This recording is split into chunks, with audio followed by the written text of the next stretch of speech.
Well, I hope you are ready for a thoughtful conversation about mitochondria. It's kind of a near and dear topic to me because it was really important to my own health journey, and that's also really what brought me to practice more functional and integrative medicine. So I'm really excited to share this. The Longevity Learning Series, when I first pitched it, I meant it to be an opportunity for me to talk about what I had learned at the most recent longevity conference. And then it kind of morphed into something even more beautiful because we realized that there was all of these incredible topics that so many people wanted to hear about, wanted to learn about, and wanted to raise their hand and ask questions about. So the way that we're designing this particular series, as you can see, this is our first one on activating your mitochondria, helping out your cellular energy. And it'll continue through March for the Longevity Learning Series. This means that we'll be meeting for an hour every Wednesday. We'll be learning and talking about different topics. And for the first maybe 20, 30 minutes, you guys will hear me speak and talk, and then I'm going to shut my mouth and give you all the opportunity to have conversation so that we can kind of learn from each other. The whole purpose of this is for us to bring the community together, for us to learn together, and for you also to get a glimpse of how myself and Dr. Anna think in terms of cellular health and physiology. So, without further ado, just a few couple things. Here's a standard disclaimer. I am a Love.Life physician. I also am a medical advisor for a few different organizations, one being a nonprofit, but I don't have any particular disclaimers. I'm not sponsored by any supplement companies or anything like that. So whatever we talk about today is really just coming out of my mouth, honest opinion. At the end, there's opportunity for you all to have questions and ask conversations, so that'll be part of it. What is a mitochondria? Does anybody even know what that word means, or have you heard about it? Maybe you heard about it on a podcast or on some sort of email from a wellness company, but it attracts a lot of people because mitochondria just always equate that with energy. Okay? So we're made up of trillions of cells, and inside each one of those cells is multiple hundreds or even thousands and sometimes even millions of these mitochondria, and this is an example of what one looks like. In the body, 100,000 trillion mitochondria exist. People don't know that, but it's a really important number because if you think about it and you're looking at health and you're trying to think about disease states and what contributes to that, poor mitochondrial health also is contributing to virtually every chronic disease that exists. But look at that number, 100 trillion mitochondria are existing amongst all of our cells. So what I did here was I broke it down because people are like, okay, that's an interesting thing that there's these structures that are inside all of our cells, but what exactly do they do? And how many can I find in each cell? I love this because it just points out how important these mitochondria are inside all of our cells that help our body produce as much energy as it can. Look at the heart muscle, for example. We know how important the heart is. So you can see it has about 5,000 to 8,000 mitochondria per cell. Muscle cells are constantly used to produce thousands of mitochondria, and the reason why is because think about how important it is to help build up the energy to perform any physical function. So when we're strength training, when we're supporting cardiovascular exercise, we're using and also renewing and creating more and more mitochondria to do that. In the fertility world, you can see that the egg cells have 100 to 600,000 mitochondria in just one cell. This is why mitochondrial health is so important, because every cell has multiple hundreds, if not thousands, of these energy packs inside of them.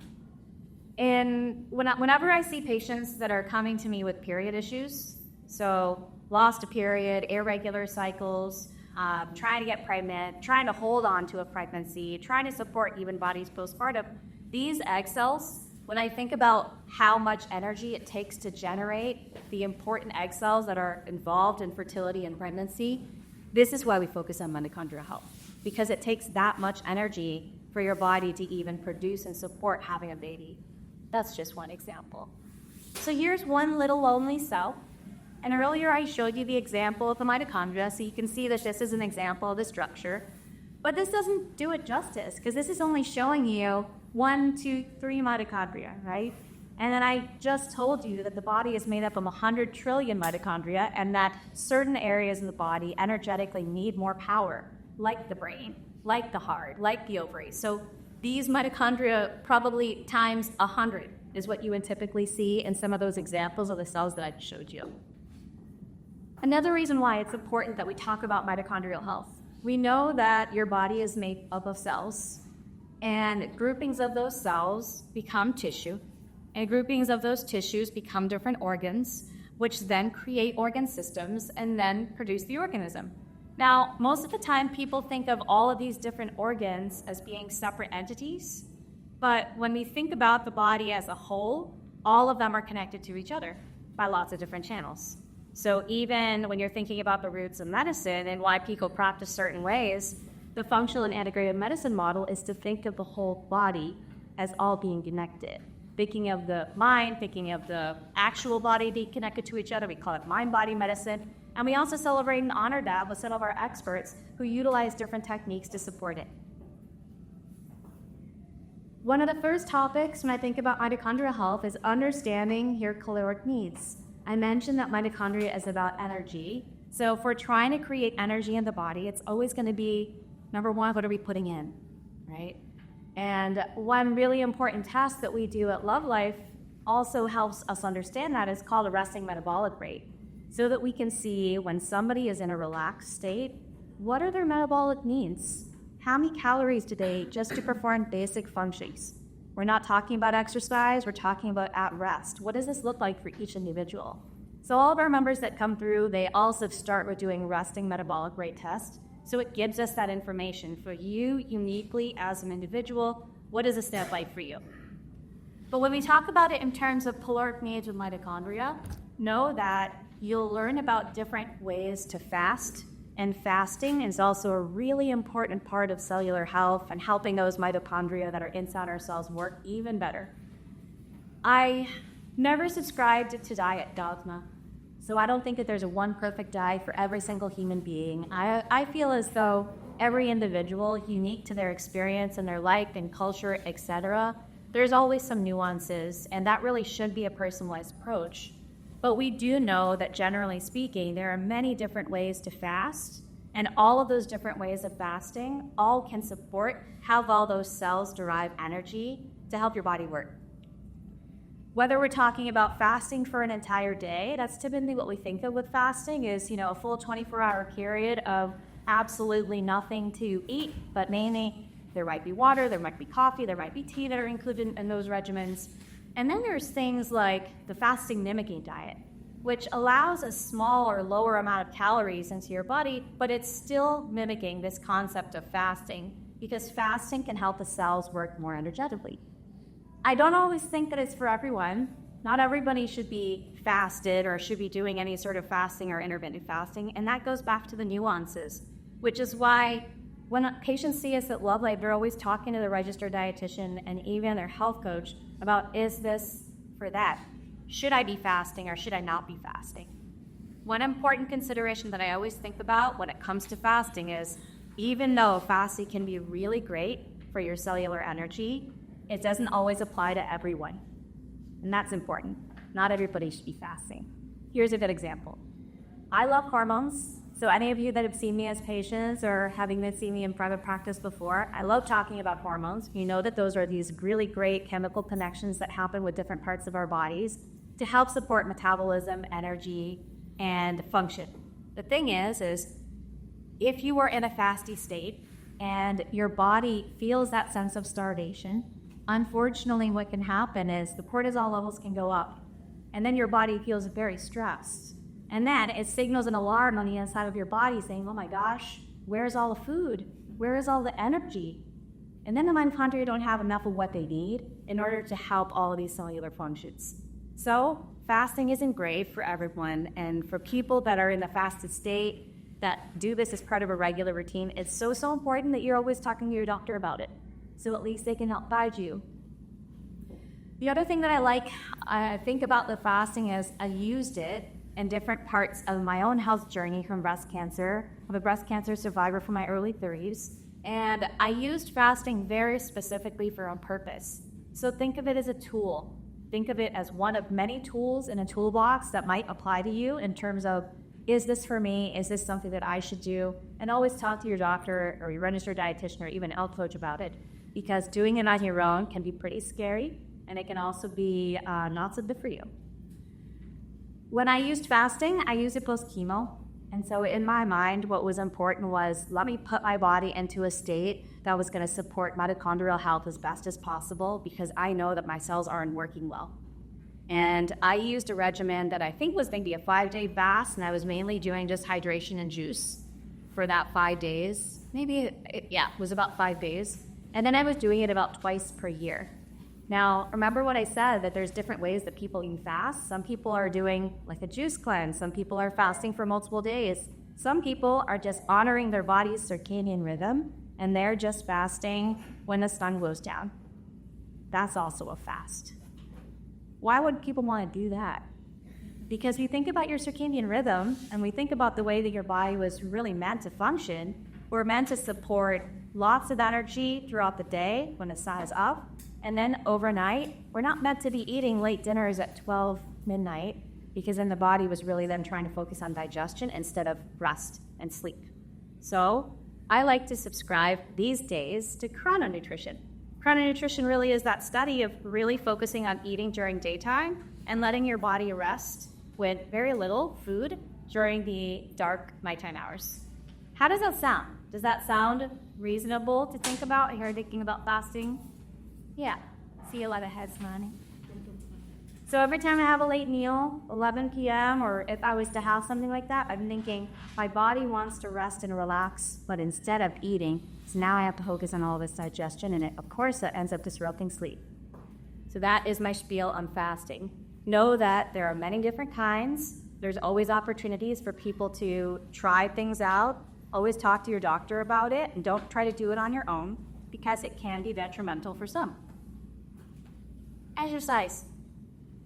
You probably heard that most of the time when people talk about exercise or doctors talk about it, we say 150 minutes of exercise at a minimum that people should be doing every week. So if you do some of the math, that breaks that down to at least 30 minutes a day. We have this incredible space, this beautiful facility, and patients are here 3, 4, 5 times per week because they want to engage in different types of exercise. So we've set aside majority of the space at Love.Life that's dedicated to it. We have physical therapists, we have personal trainers, we have hundreds of group classes that happen every month, all of them designed to support some way, shape, or form of movement. Another thing I think about with exercise is, remember that as you work out, you are creating more mitochondria. Let me say it again. Whenever you work out, even walks, running, whatever it is that you're doing in the gym here, you are creating more mitochondria for your body. So this is about energy, right? So even if we worked out for those 30 minutes or an hour or whatever the case may be, every minute matters because you're creating more mitochondria. That means you're creating more energy for your body and you're helping all of your cells work even better. We know that it will decrease inflammation. We know that it helps with weight management. We know that it helps with blood flow and circulation, how your heart works, and whether or not we can breathe properly. So engaging in exercise is something that a lot of people need to do more of, and they all should take stock of how much they're actually doing. I had a patient who hadn't stopped to think about how often she was working out. And to me, I was like, if we have to stop to think about how often we're working out, we probably aren't doing it enough. Right? That means that, was it 2 weeks ago, 3 weeks ago, the last time I was working out? And, and you got to take stock. We have to take inventory for ourselves so we could all kind of work on that and realize that if I want my body to be healthy, I need to be exercising more. But underneath it, the bonus points, you're making more mitochondria for your body. Okay, so we're creating more energy. Nutrients. I put this slide up because me as a clinician, I'm always thinking of ways that my patients can be supported with what we eat, right? There are many different kinds of medicine, but I always think of food as being one of those forms, and we think of food as being energy. And I love this picture. This is from the Institute for Functional Medicine. It is also in the handouts that I gave you all. And what it shows is an example of, here's the mitochondria. And if we're talking about this energy source, this power inside all of our cells, and there are 100,000 trillion of them, here are the key nutrients that are helpful for it.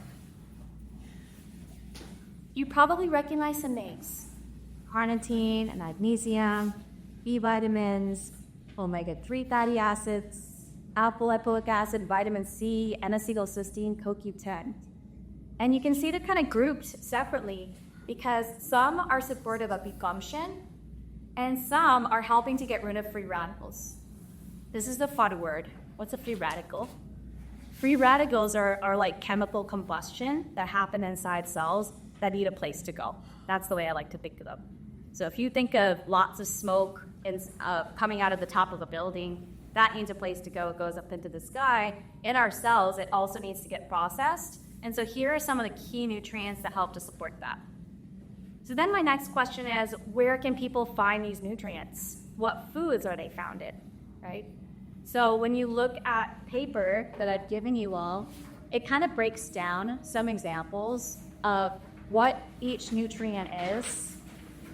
And then we can also do our own research on where are we going to find these nutrient shortages in the peaks. Is this coming from protein? Is it coming from seafood? Is it coming from avocados, almonds? Is it the berries that have a lot of these antioxidants that are going to help support us? Is it citrus? So there's also opportunity to make sure that you're eating all of the different foods that support mitochondrial health. I printed out one of these copies here, and of course we can have more, and we can also email it. But it's something interesting. It's called a bite of fruit plan. And the reason why I liked it is because when you open it up, it shows you the entire diet strategy for somebody who wants to target mitochondrial health, cellular health, energy for your body. And so whenever I look at this, I'm looking at what kinds of foods are included as therapeutic foods, foods that actually have power to them. And I'm just going to read off a few that you probably know, but hey, it never hurts to hear it again. Therapeutic foods like cruciferous vegetables, asparagus, chard, daikon radish, beets, dandelion, okra, allium, leeks, fermented vegetables, sprouts. There is an entire list here that goes through even more. It talks about pomegranate. It does talk about wild-caught salmon. It talks about whole grains and spices and condiments. But if you're interested and you want something like this just to read so that you can learn more about the dietary strategies that have all these awesome nutrients, we have this too. The last thing I want to show you about this slide is where medications and environmental toxins and the standard American diet come in. Now, if I felt as though a medication was the most appropriate tool in my toolbox to see people, as a physician, it's one of many tools. And so Dr. Anna and myself, we're not anti-medication in any way. We want our patients to have lots of different tools that are available to them. And oftentimes, medications are only one of those. We do know that medications have side effects. We do know that then there are more medications for those side effects. And a lot of people are really struggling with that. You know that right now, 60% or even more are really struggling with one chronic disease for anyone over the age of 30? That's more than half of the people in the room. The other thing we know is that medications, especially multiple of them, can also disrupt the way your cells work. And so that's why it's listed there. We also see that there's environmental toxins, and look at the photo. You're thinking about pollution. We're thinking about the chemicals that are in our foods. We're thinking about our water sources. We're thinking about what's in every product that you put in or on your body.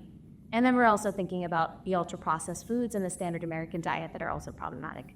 So when we're thinking about how our cells work and wanting to really grasp and hold on to as many of those mitochondria that support energy, these are just a few of the things that are big things that are also disrupting how our cells can work. This is a short list, and if you haven't taken a picture of it or even the diagram, it's one to put on the fridge because it just reminds you of how important our cells are. It reminds you of foods that are going to have these really great ingredients in them that support and power how well those mitochondria work. The next is sleep. Every single patient that comes to see me, I take that back, maybe not one, but probably 99% of the patients that come to see me are struggling with sleep in some way, shape, or form. Either they can't get to sleep at the right time, they're having trouble sleeping, they can't get to the depths of sleep that they're looking for, they're waking up feeling exhausted and tired, they're struggling with sleep apnea, they're tired at 3 p.m. and they don't know why, but a majority of patients are struggling with sleep, and for some it's at the very top of their list because they know how valuable sleep is. When I think about sleep, I always think about pressing the reset button. And every night, your body wants to press reset for bad cells, for toxins, for trash, for detoxification, literally getting things out, for producing more and better mitochondria to support cellular health. And it's that crucial. I also like to think about sleep because when I was struggling with cancer in my early 30s, I was not sleeping well. And we know that melatonin being produced during the night in the darkness is such a powerful tool that really supports healing and cellular health. And so it's yet another reason why sleep is just right there at the top of the list of things that support how well that mitochondria work. Good night's sleep is essential for brain and mitochondrial health, but I think it's even more than that. It's not just the brain.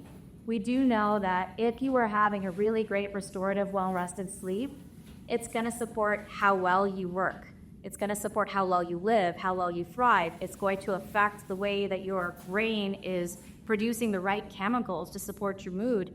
It's also affecting your hormone health because we know that there's these complex pathways for hormones, but it all starts with the brain signaling the body. And that's why sleep is so important. The relaxation techniques. Yet another top thing that people come to see me for Love.Life is stress. And it might not be the kind of stress that you think about. We always think of emotional stress, but what I see when I look at blood work in our advanced panel, which has more than 120 markers, is I see a lot of inflammation, and we know that that is stress on the body. So number 5 is relaxation techniques, because stress impacts how well those structures, those mitochondria work. And the more stressed out we are, guess what? The more damaged the mitochondria are. The more stressed out we are, the less mitochondria that we have in order to help power up our cells. The more stressed out we are, all of the cells just don't work properly. And so stress on a cellular level is impacting how well those cells can support every organ function, can support your brain, can support how well you thrive. You can see here it says chronic stress can cause mitochondrial dysfunction. I don't want you to feel as though stress is all bad, because we do know that the body needs some stress to help support different events. Like if I cut my finger, if there was a paper cut, I would want that inflammatory response to come to the rescue to support healing, and that's still stress. But when I think about low-grade chronic stress, I'm thinking about the individuals who are burnt out, who are overwhelmed, who are tired all the time, who are struggling with chronic diseases. They may be struggling with mental health and emotional issues, and even micronutrients that are deficient in their bodies. There are many, many, many reasons why people are chronically stressed, and they can't always see it in traditional blood work, but we can. We can talk about it. We can talk about what the history and what the story is of somebody, and then we can also take a look at it in blood. There are a few markers that are really dedicated to inflammation and chronic stress that we'll test. The relaxation technique that I personally like the most, and took me some time, but I had to learn, number 1, how to grasp my diaphragm and how to breathe. I know that sounds strange, but as somebody who was always a very, very shallow breather, I never paid attention to utilizing all of my muscles to support breath. And then I was also somebody who didn't think, I don't know if this is going to be helpful. So I used one of those devices. I think at the time I used a Whoop to also look at my heart rate variability and to see what my pulse was like when I was engaging in breath work.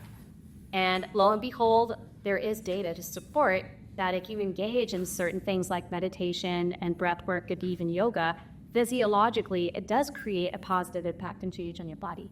So you'd be surprised, but even 5, 10, 15 minutes a day is enough to really put your body into a relaxed state so that your nervous system is also feeling relaxed. And what does that do? Reduces stress, helps the mitochondria. Sunlight. Let me first tell you a story about sunlight. I was a gal who wore I probably had in my lifetime 100 pairs of sunglasses all the time. I always had a pair of sunglasses on. And then over the past couple of years, I did a lot of research in quantum biology. Quantum biology is really looking at mitochondrial health. It's also looking at energy. It's looking at light. And I realized that all those times that I was literally wearing sunglasses from like sunrise to sunset, my natural height, when you ever see them, will like tank. And so when you think about using sun as a source of energy to then help your mitochondria build energy inside your body, think of it that way, because 90% of us are indoors majority of the day. So that's a problem. That figure, when you look it up, 90% of people are indoors most of the time, is a huge problem for many of us, because the sun can actually be really energizing, it can be healing, and it does have important valuable properties. For example, when we wake up in the morning, what does the sun do? It helps set your circadian rhythm. It reminds your body that it's time for you to wake up. It also, at that point in time, is saying, now it's time for the brain to start every function that supports hormone health. So I always like to wake up and spend even 5 minutes. I have a small dog, so going outside once the sun rises to make sure that I get this natural light on my body. There are other times of the day where sunlight is equally important. I like sunrise and sunset because those times of day have the most natural, naked, red and infrared light. So I love those times of day. And luckily here in California, thankfully, we can watch the sunset as often as we can. The other reason why I think there's another time of day that's important is the middle of the day, to at least get 15 minutes, if not more, outside. Because that sun in the middle of the day at 12 noon, the effect there is higher amounts of UVA and UV light, and you need that UV light in order for you to make natural vitamin D. Many of us also vitamin D deficient, but no wonder. We just talked about how 90% of us are also indoors, so we're also not getting enough of that.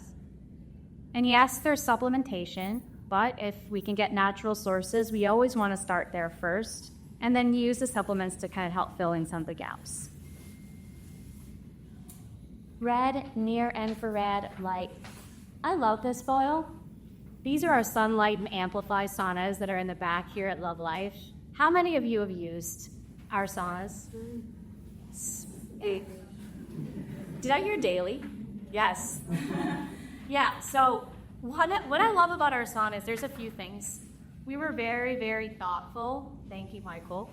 We were very thoughtful when we were thinking about what kind of saunas that we wanted to use and put into Love.Life. And we chose these ones for a reason. We could probably do an entire webinar on why we chose the sunlight and saunas. But just a few pearls, a few gems about them. Remember that I mentioned earlier, red light and infrared light, typically sunrise and sunset. You can actually harness the power of those different types of wavelengths and utilize the saunas that we have. And we know that those particular light sources will enhance how well your body makes the mitochondria that we keep talking about. The other thing that I loved it for was there were times when I was going through treatment where I couldn't get outside and I couldn't exercise as much because I was really sick, lost my hair, 100 pounds, etc. And so getting into a sauna to support how well my body healed was one of the main ways that I helped to use that.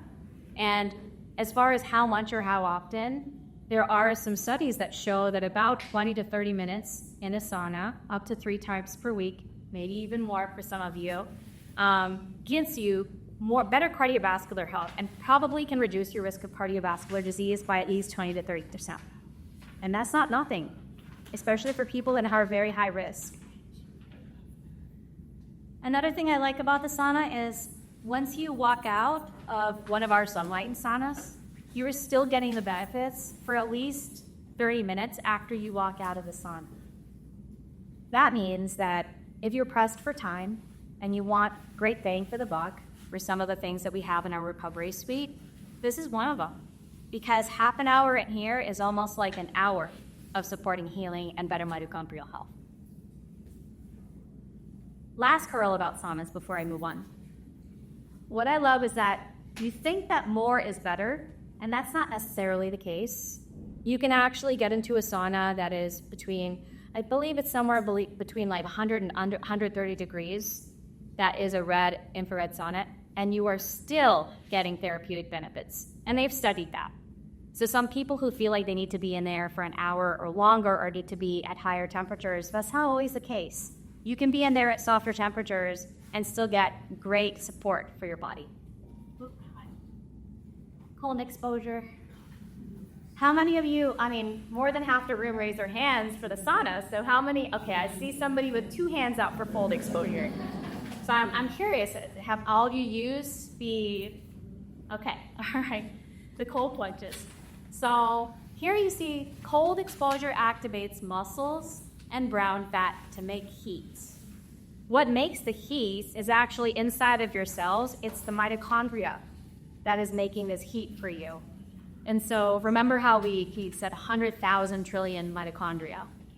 If you get into a cold plunge, as many cells as possible are creating heat. They're generating energy for you just by virtue of the cold exposure. That doesn't mean that everybody has to get into a cold plunge. There's also sensors that are on hands and also on the forehead area. You may have heard of people doing cold dunks of the face. That is also a way. And also for people that can't get into the cold, the hands and wrists. You could put hands and wrists in the water and you're also getting an effect there. I wasn't allowed to do cold plunge during my pregnancy. I had a baby 6 months ago, and my son, I think about what I craved the most, and it was the cold plunge and it was the sauna. So people ask, they're like, oh, did you miss walking? Did you miss exercising? And I'm like, well, I walked a lot of hills, and of all the things and all the tools, that's what I missed the most. And now what am I missing the most? Sleep. Yeah. Cold exposure, just keep that in mind. If you don't have time, if you're nervous, one thing that we've done at Love.Life, that we also created gradient temperatures. So there's 37 degrees, 47, I think maybe 57 or maybe even more. And that way, not everybody is over here in the 37 degrees. Some people are still learning how to get into the cold plunges. So that's why we to make sure that we had opportunity for everybody. And even more, if that's not your thing, remember what I said about the cold plunges and also the wrists. And then when we think about heat exposure, like any of our saunas, so not just the infrared and red, but just even a dry sauna, you can see it says here, heat can act as a mild stress signal. Just a little bit of stress support is going to generate more of this energy, more of the cellular energy for your body. Whenever I think of people that ask me how many or what type, I think any of it, all of it is great. But if you can get into a recovery modality that is consistent, that's the most important. Whether you're going once a week, twice a week, 3 times a week, you start to get intuitive and you learn that your body starts to really crave it and love it, and then you're here all the time. So it starts with a consistency, even if that happens to be once a week. But as you work up to it, you'll see how you feel, and once you take stock of that, it becomes a pretty rhythmic thing for most people to want to engage in any of the recovery modalities. Now everybody talks about this one. When I was at the conference in December, it was a longevity conference that was attended by 7,000 people. And interestingly enough, the most important talk that so many practitioners had signed up for, I think I even took a video because I was just shocked at how many people were in the room, was for talk about this particular subject. And when I think about NAD, which many of you have heard of, really what it is, it's a coenzyme that creates better cellular energy. That's an easy way to put it. Now the thing is that this is a derivative of B vitamins, specifically B3, niacin, and we are still in the process of exploring and experimenting and learning as much as we can. But you'll often see a lot of supplements on the market that are dedicated to this. But guess what? Your body makes it. Pancreas makes it, kidneys make it, liver makes it. And so it's not always about what supplement can I take.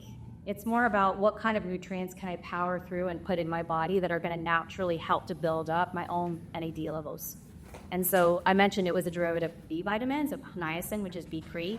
So all the foods that have B3 in them are also helping you to nourish your body and create more NAD potential for you. Final thoughts. I went through, I think, 10 different ways to activate your mitochondria.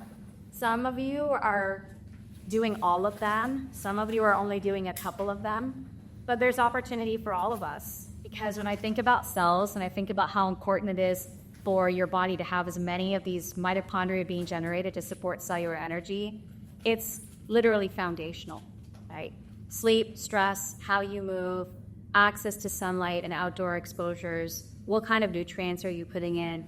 I've specifically given you a deep dive on that because I think that's something that's also super tangible that we can go home with and say, okay, am I eating foods that have these nutrients in them? And is that naturally supporting your mitochondria? You can all go home and say, yes. That is all I have for this portion. And this is the very first one. So I crossed about whole list. Yeah. Cracking the aging code is an interesting one for me because I want to be here to see my son live as long as possible. I'm 42, and he's 6 months old. And so when I think about all of the different tools that we have that support aging and healing and thriving and love, it's certainly something to think about, right? Reflecting on all the things that you do naturally, reminding yourself that all the things that you do are enough, and looking for ways to support or improve. I'm always just thinking about COA. What we're going to talk about cracking the aging code is the traditional hallmarks of aging, which there are traditionally 12. And what I think about that is there hasn't been a perfect way for us to be able to truly quantify biological age. We know that. And there are a lot of companies that are doing a lot of research that are trying to. But I'm going to educate you on the history of the hallmarks of aging, and we're going to talk about a few different things amongst those 12 that I think are really valuable and important, and ones that we are even considering here at Love.Life, exploring on our patients in terms of how can we help people understand aging better. So there are a few tests that are also on our minds that I also want to share with you too. The Women's Health Vital Strategies, Menopause 3.0, Hormone Replacement Therapy Demystified, Breakthroughs in Pain Management, Melatonin, Vitamin D, and Sleep. We're going to talk physiology. And so we're building on the layers here. As time goes, you're going to see more and more science and more journals, and also case studies that we'll kind of talk through. And then the last one's going to be on gut health, metabolism, and the microbiome. This is just the first set of what we're doing at Love.Life. Our experts and our other physicians are also going to be involved in creating these presentations, but I wanted to at least get us started on a few of these topics, and I think these are going to be some hot topics right here in the middle. So don't be surprised if those ones don't fill up a room.